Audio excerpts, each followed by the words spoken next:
हाय, मैं हूं शिवाजी साटम और आप मुझे एसीपी प्रद्युमन के नाम से जानते हैं। For more episodes of CID, subscribe to Sony Pal and hit the bell icon.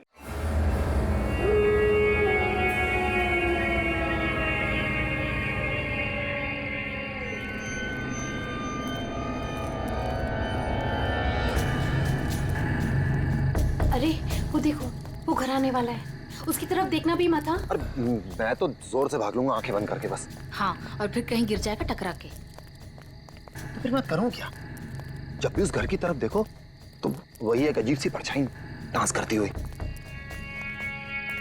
चलो चलो। अरे अरे वो देखो, 2 दिन से वो आदमी एक ही जगह पर खड़ा है। अरे आदमी नहीं है, आत्मा है, आत्मा। हाँ, लगता है आत्मा अटक गई है। लेकिन ये है कौन? ये यहाँ तो वो बुढ़िया रहती थी, वो आजकल दिखाई नहीं देती। शायद मर गई है या कहीं गायब हो गई है। अरे तो फिर यार रह कौन रहा है? उसकी तो एक भतीजी भी थी। अरे हाँ, दोनों यही रहती थी। अब दोनों की दोनों गायब है, लेकिन कहाँ? पकड़ो यार, आज मैं देख के ही आता हूँ क्या है। क्या? आ रहा हूँ। समर प्लीज, पागल हो गया क्या? समर, अरे रुको ना, मैं आ रहा हूँ। यहाँ जा। प्लीज रुको, मैं आ रहा हूँ। ओके। क्या कर रहा है तू? इसको ना कुछ ज्यादा हीरो बनने की आदत है। समर प्लीज मत जाओ। Summer, summer, summer, summer.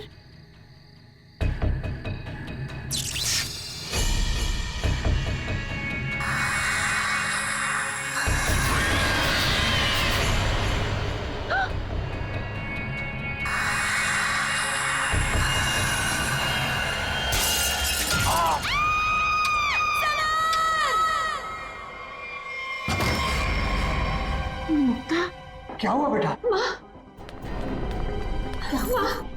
हमने वो गूंज महल वाला रास्ता पकड़ा था और वो बेवकूफ समर वो महल के अंदर चला गया था। अरे पर तुम लोग उस रास्ते गए क्यों? बेटा सबर तो ठीक है ना? माँ, किसी ने अंदर से उस पे फूलदान फेंक कर मारा। हम लोग भागकर वहां से आ गए। मैंने गिनी और सबर को बोल दिया कि अब से हम उस रास्ते से कभी नहीं जाएंगे। अच्छा किया बेटा, गूंज महल से दूर रहना ही अच्छा है। आ गए? अरे कहाँ दिन भर आवारागर्दी करता फिरता है तू? भैया घर की हालत देखो क्या हो गई है। माँ की बीमारी की वजह से लोन लेने की नौबत आ गई है। ऐसे फालतू घूमने से अच्छा कोई नौकरी क्यों नहीं ढूंढ लेते? नौकरी मिल गई है मुझे। अच्छा, कौन सी बेटा, कहाँ नौकरी मिली तुझे? भैया कहाँ मिली है नौकरी? जवाब दो। गूंज महल में। ए, तुझे पता है तू क्या बोल रहा है? अरे गूंज महल में जो बुढ़िया रहती है वो मर चुकी है और उसकी भतीजी का भी कुछ अता पता नहीं है। बेटा वहां पे तो आत्माएं रहती है और तू ऐसी जगह पे जाके नौकरी करेगा? नहीं नहीं, तुझे वहां जाने की कोई जरूरत नहीं है। नहीं, तू वहां नहीं जाएगा। माँ, वो बुढ़िया मरी नहीं है और उसी की भतीजी को पियानो सिखा रहा हूं मैं। 50,000 रुपए दे रहे महीने के। 50,000? म्यूजिक सिखाने के इतने सारे रुपए? माँ, मैं ये 50,000 रुपए एडवांस। अब हमारी सारी मुसीबतें खत्म। भैया भैया पता है आज रात को हमारे साथ क्या? म्यूजिक सिखाऊंगा मैं पैसे कमाऊंगा। म्यूजिक सिखाऊंगा, भैया। पैसे कमाऊंगा। ये लड़का कभी किसी की नहीं सुनता, तुम देख लेना, कोई न कोई मुसीबत ला के रहेगा एक दिन ये। बल्लू को नौकरी मिल गई और उसने मुझे बताया भी नहीं। और ये ऐसे अजीब से बर्ताव क्यों कर रहा है? वो देखो देखो कैसे कैसे अपने आप से बातें कर रहा है। पता नहीं किससे बातें करते रहता है। बल्लू, बल्लू। हाँ हाँ हाँ, मुझे जाना होगा समर। बल्लू हमारी बात तो सुनो। मुझे काम के लिए लेट हो रहा है। गूंज महल में मेरा इंतजार हो रहा है। बल्लू, बल्लू, मेरी बात सुनो, वहां मत जाओ। मैं नहीं जानता कि तुम क्या कर रहे हो, लेकिन वहां जान का खतरा है। ये देखो मेरे साथ क्या हुआ है।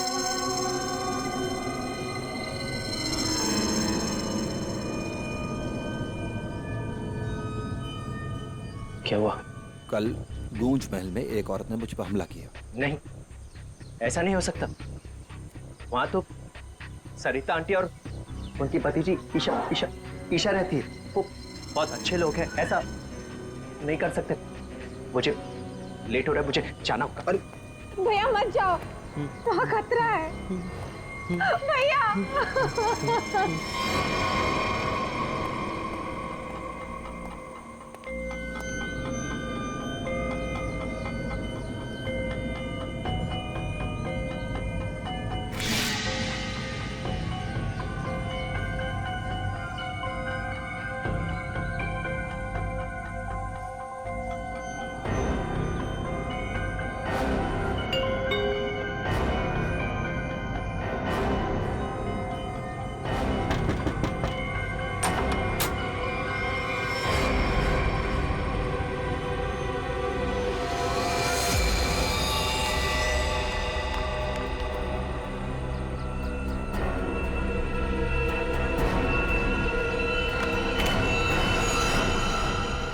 मैंने तो इस लड़के से सारी उम्मीद ही छोड़ दी है। पता नहीं कैसी नौकरी है भी या नहीं। देख, मेरा बेटा आया होगा, देख तो।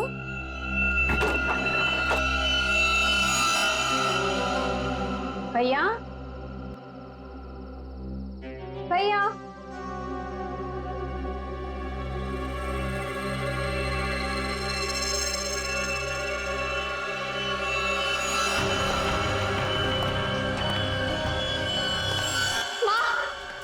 कोई यहाँ बल्लू का टिफिन छोड़कर चला गया। मेरे बल्लू को कुछ हुआ तो नहीं ना? अब क्या हुआ? ये क्या है? कौन? कौन जल्दी खोलो।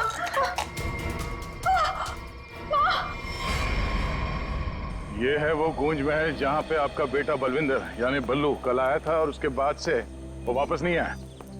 यहाँ पे 2 औरतें रहती हैं, एक बुजुर्ग औरत सविता देवी और उसकी भतीजी ईशा है।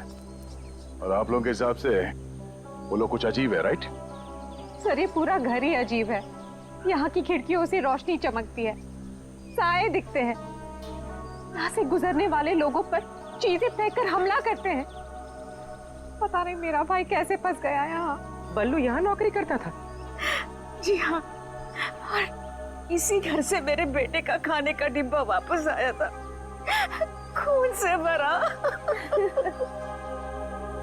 और सर, जब पता लगाने के लिए मैं अपने दोस्तों के साथ यहाँ आई थी तो हमने दरवाजा खटखटाया, आवाजें लगाई, डोरबेल बजाया, लेकिन किसी ने जवाब नहीं दिया। सर, यहाँ मेरे बेटे के साथ जरूर कुछ हुआ है। उन लोगों ने जरूर कुछ किया है सर। प्लीज मेरे बेटे को बचा लीजिए।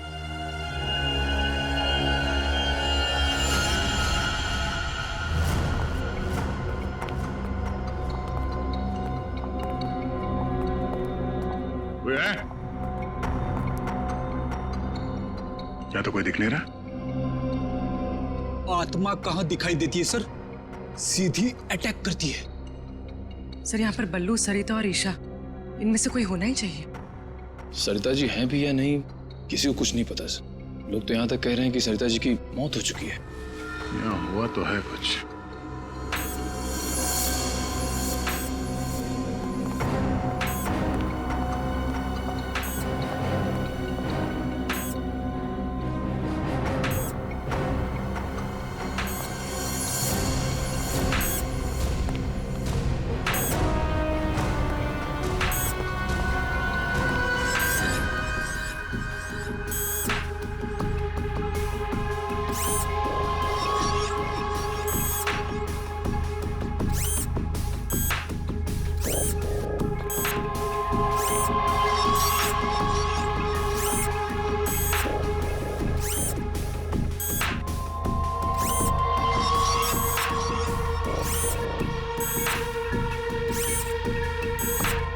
सर ये क्या है तो ये इंसान ही, मगर मैकेनिकल पुतला बना दिया है।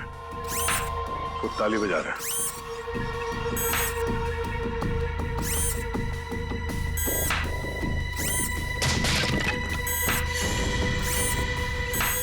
निखिल, नजर रखो इस पे, हम लोग देखते हैं।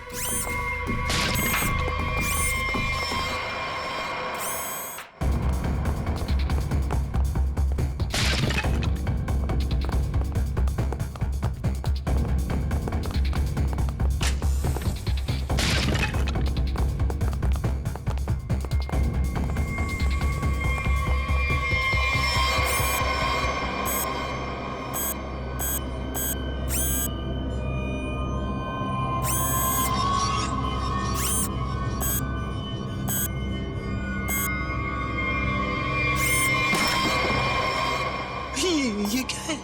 ये तो रोबोट जैसा कुछ है। इसके एक्शंस और मूवमेंट्स देखो, कितने मैकेनिकल है।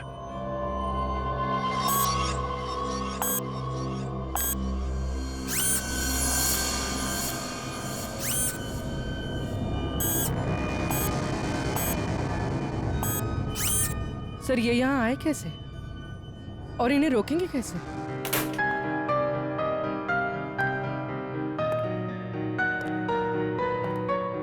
बलवंत,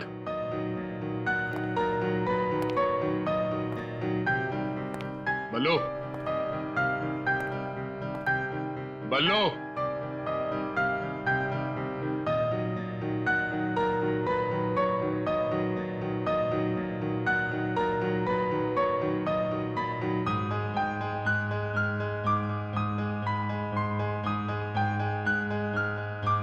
बात नहीं करनी।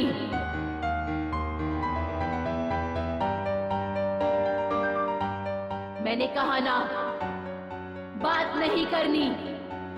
पियानो बजाते वक्त मैं किसी से बात नहीं करती। मुझे गुस्सा आता है और फिर मैं सबको मार देती हूँ, मार देती हूँ।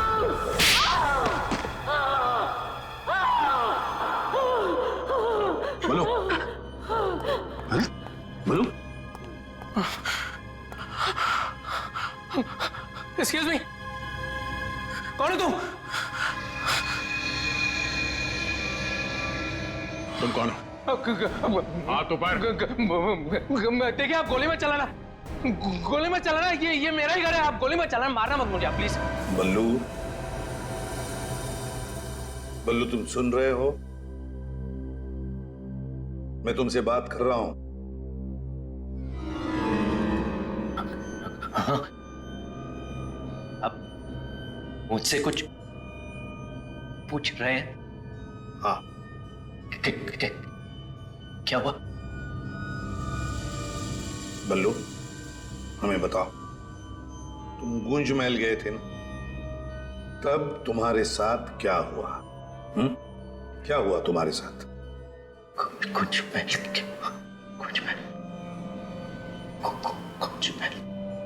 तुम ईशा को म्यूजिक सिखाने गए थे ना वहां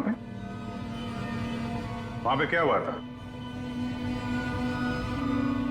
सरिता और ईशा कहाँ हैं? सर मुझे समझ नहीं आ रहा है कि आप लोग इसे इतना प्यार से क्यों पूछ रहे हैं? He is a criminal।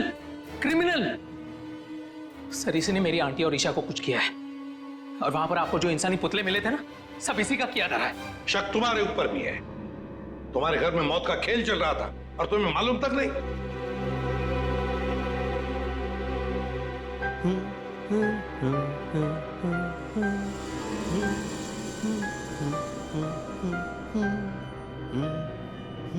Sachin, वो फोटोग्राफ दिखाओ।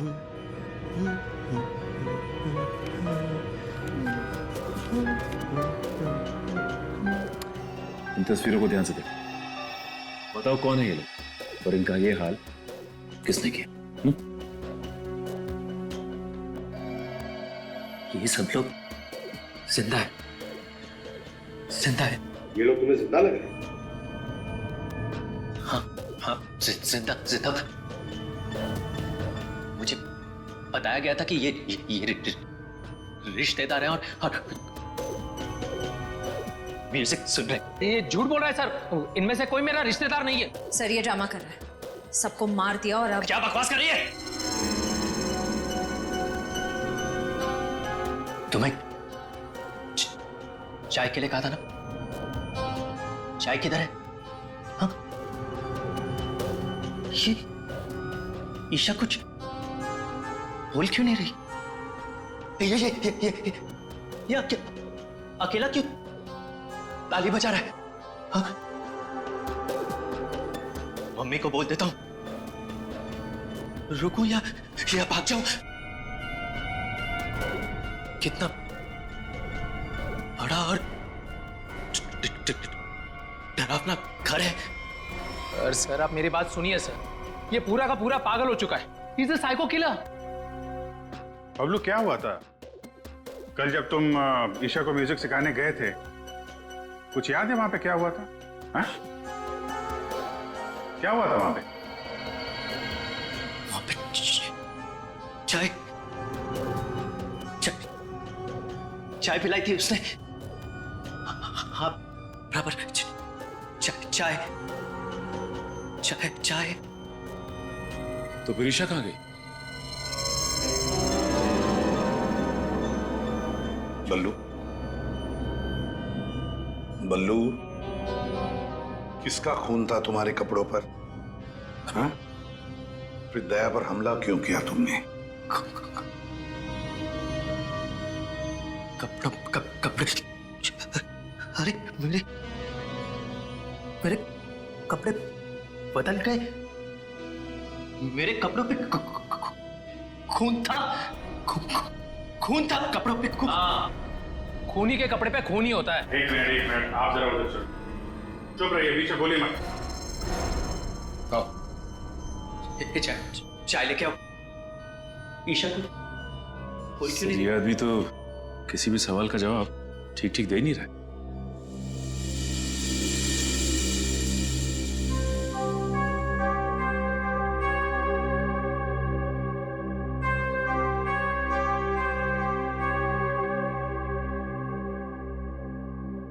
अभिजीत, इस बल्लू की मेडिकल जांच करवाते हैं, पता तो चले ड्रामा कर रहा है या वाकई इसके दिमाग के साथ कोई प्रॉब्लम है।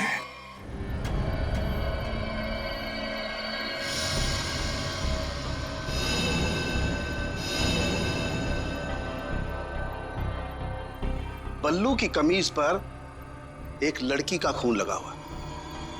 इस कमीज पर जो खून लगा है लड़की का है, ये मैंने पता लगा लिया है। ये रही उसकी डीएनए रिपोर्ट। अब मैं आपसे सिर्फ ये जानना चाहता हूं कि ये जो लड़की मरी है ये कौन है और इसे किसने मारा? इसे आपने मारा है? नहीं? या फिर इसे आपने मारा है? नहीं? या फिर इसे तुमने मारा?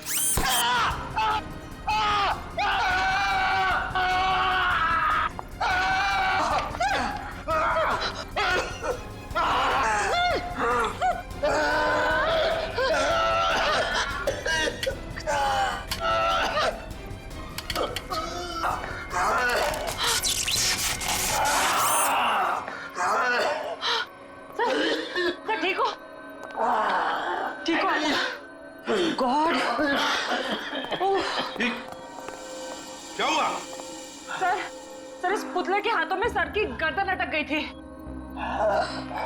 बहुत जल्दी छूट गए। हाँ, छोड़ दिया, बहुत जल्दी छोड़ दिया, क्योंकि ये पुतले ना तो मशीन है ना ये पुतले पूरी तरह से इंसान है।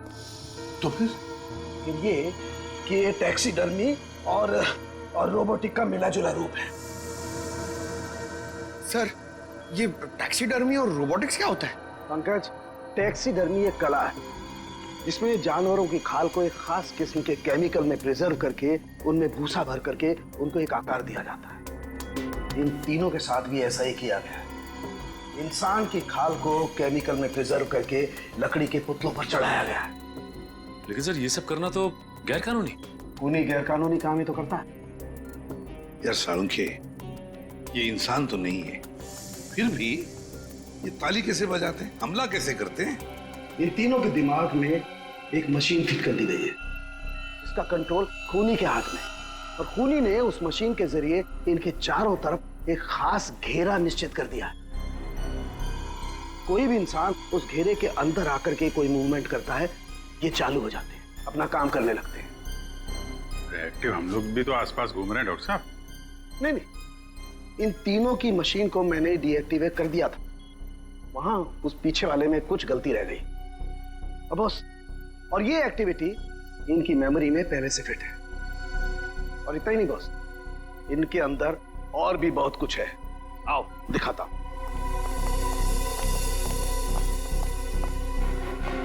ये देखो, लकड़ी का बुरादा,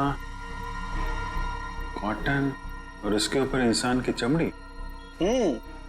बनाने वाले ने तो बना दिया बॉस, लेकिन वो भूल गया कि इंसान की चमड़ी में और जानवर की चमड़ी में एक खास फर्क होता है। इंसान की चमड़ी जानवर जैसी मोटी नहीं होती है, इसीलिए उसे कितना भी केमिकली ट्रीट कर लो, कितना भी केमिकल में डाल लो, वो इंसान की चमड़ी जैसी नहीं रह सकती है। इसीलिए इनकी चमड़ी जो है जगह जगह से सिली हुई। फिर भी टिक नहीं रही है। और दूसरी बात, ये सारी चमड़ियां ज्यादा पुरानी नहीं है, बस कुछ ही दिन पहले इन्हें मारकर निकाला गया है। पर उस घर का तो कोना कोना छान मारा गया था, एक भी ऐसी लाश नहीं मिली जिसकी खाल उधेड़ दी गई हो। वो कहीं और बनाता है ये ह्यूमनॉइड, अपने घर पर नहीं। तीनों की कोई मिसिंग रिपोर्ट नहीं है, कोई आईडी वगैरह नहीं मिली। है कौन ये लोग?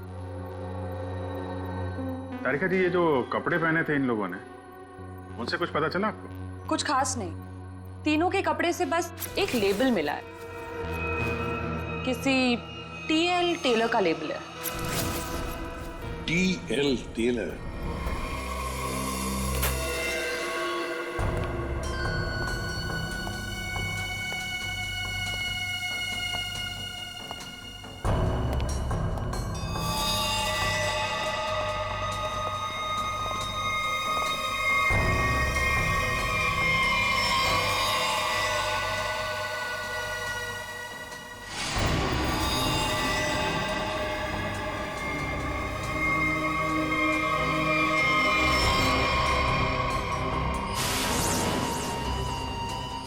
चाकू मारा कैसे? कई बार मारा था सर। बल्लू के कपड़े पे जो खून के छींटे थे, कहीं इस लड़की के तो नहीं? ये तो बल्लू ही बताएगा। मुंजी, असली बात यह है कि गूंज महल में से एक लाश मिली हमें, एक लड़की की लाश। ये है वो लड़की। क्या आप जानते हैं इसे? किन्नी है ये, मेरे बेटे की दोस्त। ये मर गई क्या? तो ये बल्लू उस लड़की को जानता था सर? और मोहन जी, बल्लू के कपड़ों पर गिनी का खून है। मोहन जी, आप प्लीज थोड़ा वेट करिए, हम आपको बुलाते हैं। एसीपी सर, मैंने बल्लू की सारी रिपोर्ट्स पढ़ ली हैं। डॉक्टर सालुंखे से भी बात हुई मेरी। बलवंत के खून में ऐसे ड्रग्स हैं जिससे इंसान सच और झूठ के सपने के अंतर को नहीं समझ पाता। उसे उस वक्त जो कहा जाए उसे वही सच लगता है। तो क्या डॉक्टर साहब, ये बलवंत ड्रग के इन्फ्लुएंस में किसी को मार भी सकता है? जी, ऐसा हो भी सकता है और नहीं भी। हमने बलवंत को कुछ मेडिसिन दी हैं। आधी बेहोशी की हालत में हम बलवंत के दिमाग के माध्यम से वापस गूंज महल जाएंगे। क्या तुम मुझे सुन पा रहे हो बल्लू? हाँ। गुड। अब एक काम करो, अपनी आंखें बंद करो और ठीक उसी तरह वापस गूंज महल जाओ जैसे तुम पहली बार गए थे। बोलो ईशा, क्यों बुलाया? वो मेरे पास एक नौकरी है तुम्हारे लिए, करोगे? नौकरी? हाँ, तुम म्यूजिशियन हो ना, पियानो बजाते हो, मैं जानती हूँ। मैं तुम्हें 50,000 रुपए दूंगी। 50,000? हाँ, अब तुम यहाँ बैठो, कहीं जाना मत, मैं तुम्हारे लिए चाय बना के लाती हूँ, ठीक है? यही बैठना। चाय नहीं चाहिए ईशा, सुनो। ये 50,000 की नौकरी कर लूं? कर लेता हूं, पैसे अच्छे हैं, उससे माँ का इलाज भी हो जाएगा। लेकिन ये ईशा मुझे कुछ बताने वाली थी उस दिन, कुछ बोल नहीं रही, पता नहीं क्या हुआ ऐसे। और ये घर भी थोड़ा सा अजीब लग रहा है, कहीं ईशा कोई मुसीबत में तो नहीं है?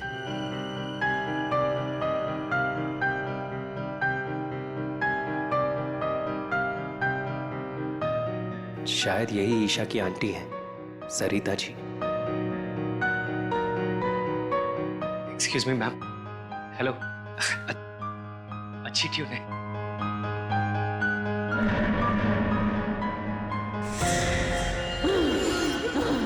नहीं छोड़ूंगी। छोड़ो। किसी को नहीं छोड़ूंगी। छोड़ो। अरे क्या कर रहे हो? नहीं छोड़ूंगी। संभालो उसे, मार डालेगा वो डॉक्टर को। नहीं छोड़ूंगी। संभालिए आप इसे। नहीं छोड़ूंगी। बैठो। बल्लू, ये लड़की की आवाज में क्यों छोड़ो मुझे। छोड़ो मुझे। डॉक्टर साहब, नहीं छोड़ूंगी। पकड़िए आप इसे। किसी को नहीं छोड़ूंगी।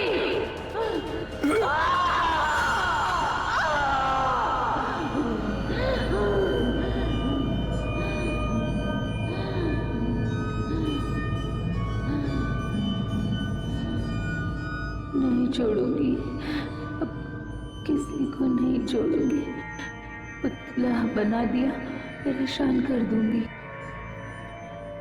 बची हुई बॉडीज मछलियों को खिला दूंगी।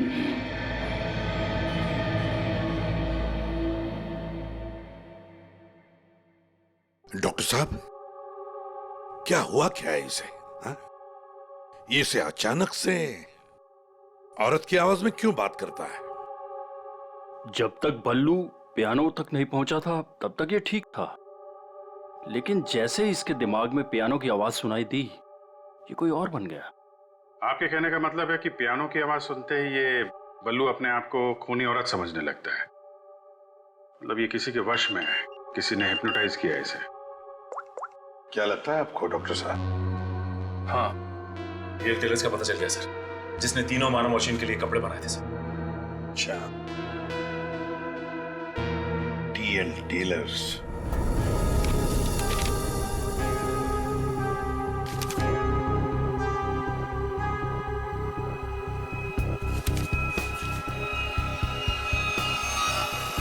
साहब जी। हाँ, अभी आया। देखिए सर, ये ऑर्डर एलपी प्रोडक्शन का है। 19 दिसंबर 2015 को कपड़ा दिया था और 1 जनवरी 2016 को 5 कॉस्ट्यूम और नाप भी है, और ऑर्डर देने वाली का नाम भी है, रॉबी का, और फोन नंबर भी है सर। 91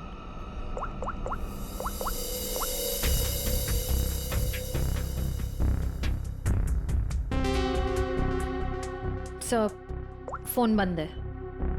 कोई बात नहीं, इस फोन की लास्ट लोकेशन ट्रेस करो और कुंडली निकालो इस रॉबिका की। सर। हाँ साळुंखे साहब।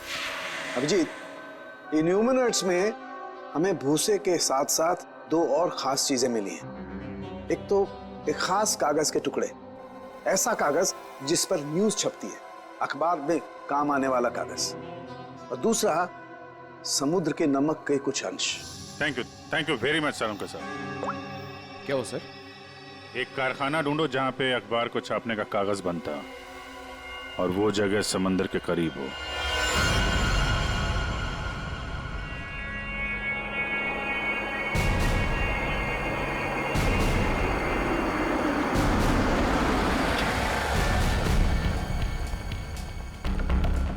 समंदर के किनारे पेपर मिल, और वो भी बंद पड़ी हुई।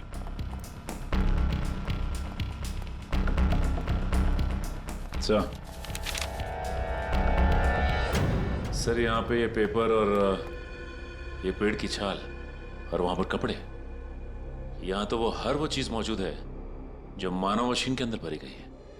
सर हो सकता है उस क्रिमिनल के काम करने की जगह यही हो जहाँ वो पुतले बनाता था। क्या पता वो अभी भी कहीं आसपास ही हो। मगर वो जगह कहाँ है? यहाँ तो सिर्फ पुतले में भरने का सामान है ना। वो टैक्सी डमी की जगह और वो रोबोट बनाने की जगह वो कहाँ है? पुतलों में भरने का सामान यहाँ है तो वो जगह भी यहीं कहीं होगी। ढूंढो।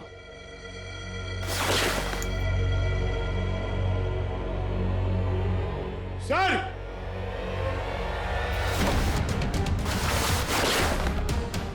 सर! My God.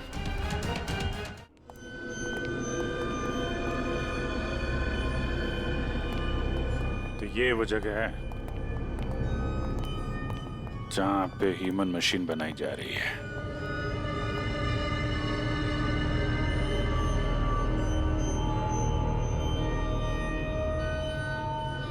ये देखो,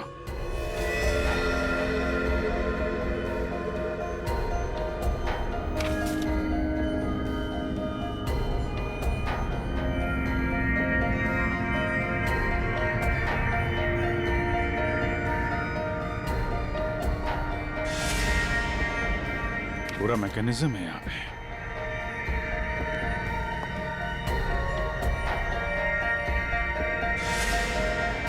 सर! हाँ? सरिता जी का रोबो। Oh no.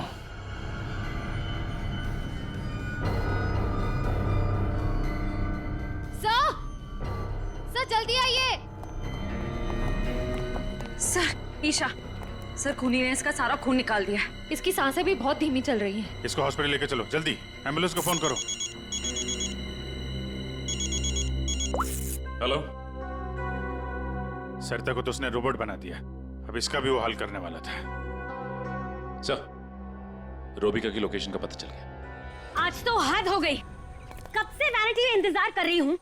कोई मुझे सीन समझाएगा या फिर मैं पैकअप अनाउंस कर दूं। काजल, काजल कहाँ हो तुम? नहीं चाहिए मुझे काजल। सॉरी रोबिका मैडम, एक्चुअली वो स्क्रिप्ट में थोड़ा सा चेंज हुआ है। व्हाट? सीन में चेंज हुआ है? लास्ट मिनट में डायलॉग्स कैसे याद करूंगी? एनीवे, स्क्रिप्ट दो। मैम, एक्चुअली जो सीन होने वाला है ना, वो स्क्रिप्ट आपके को स्टार के पास है। How can you do this? तुमने स्क्रिप्ट मुझसे पहले को स्टार को दे दी। तुम जानती हो ना मैं कौन हूँ। शो क्विट कर दूंगी 1 मिनट में। टीआरपी नीचे और शो बंद। बोलो, क्विट करूं? एनीवे, कहाँ है वो को स्टार? मैम, वहाँ आपका नया को स्टार आपका वेट कर रहा है। ओके, अभी मजा चखाती हूँ उसको।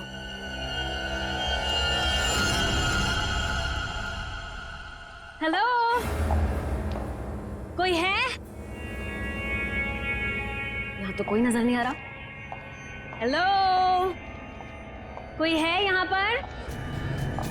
हेलो, हेलो, कोई है? पता नहीं ये काजल भी ना यहाँ क्यों भेज दिया मुझे।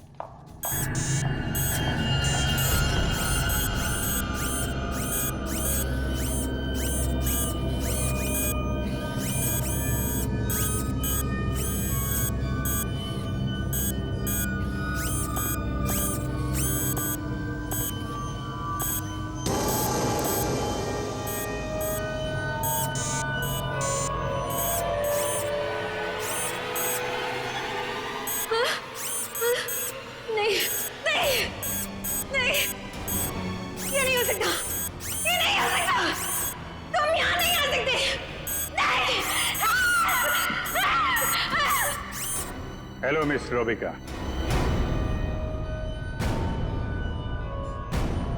कौन हो तुम सब? और ये सब नाटक क्या है? हमें छोड़िए, आप ये बताइए कि आपने ऐसा क्यों कहा कि ये यहाँ नहीं आ सकते? आप जानती हैं ना? वो मैं डर गई थी, इसीलिए मेरे मुंह से कुछ भी निकल गया। सच बोलिए, सीआईडी से हम लोग। सीआईडी? जी हाँ। इन मशीनी मानव के पीछे क्या कहानी है? कौन है वो 3 लोग जिन्हें तुमने इस हालत में पहुंचा दिया? ईशा और सरिता के साथ क्यों किया तुमने ऐसा? मैं सामने जरूर हूं, लेकिन इसके पीछे दिमाग किसी और का है। किसका है? लेकिन सर, आपने हम सबको यहाँ क्यों बुलाया है? हाँ सर, मेरी समझ में ये नहीं आ रहा है कि आप लोग किस किस को पकड़ेंगे। कभी बल्लू पर शक, कभी हम लोगों से पूछताछ। आखिर आप लोग चाहते क्या है ना? कुछ तो बताइए सर, ये सब किसने किया है? सारे सवालों का जवाब मिल जाएगा, लेकिन यहां आप लोगों को बुलाया है एक कहानी सुनाने के लिए। कहानी? जी हाँ, कहानी। कहानी एक इंसान की जिसका दिमाग बड़ा शातिर था। उसके दिमाग में एक प्लान पल रहा था, लोगों को मारना, फिर रोबोटिक्स और टैक्सीडर्मी के जरिए उन्हें वापस जिंदा करना। और ऐसे में वो मिला एक खूबसूरत लड़की से, जिसकी एक बेरहम आंटी थी जो उसे बहुत तंग कर रही थी। उस लड़के के दिमाग में एक आइडिया है। उसने उन दोनों को एक बहुत बड़े कोठी में शिफ्ट करवा दिया।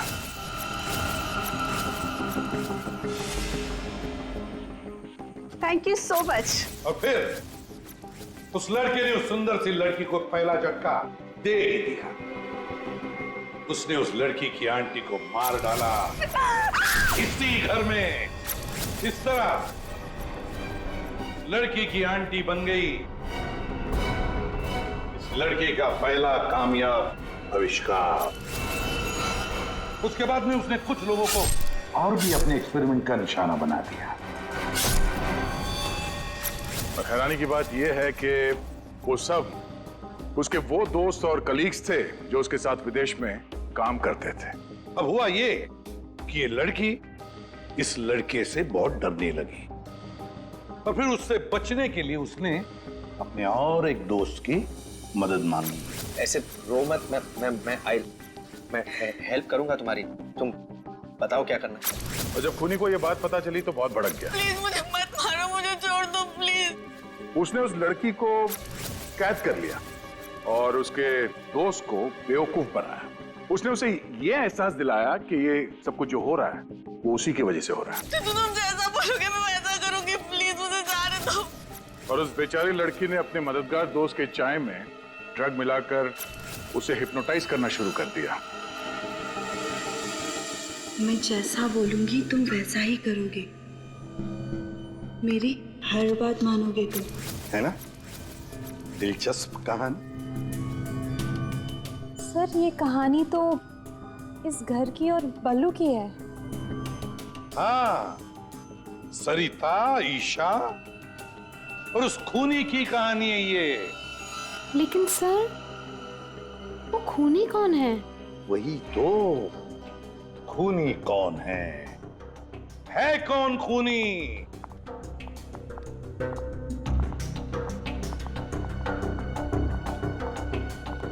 कहां फंसा दिया तुमने मुझे? तुमने तो कहा था कि ये कोई एक्सपेरिमेंट है। तुमने तो खून ही कर डाले।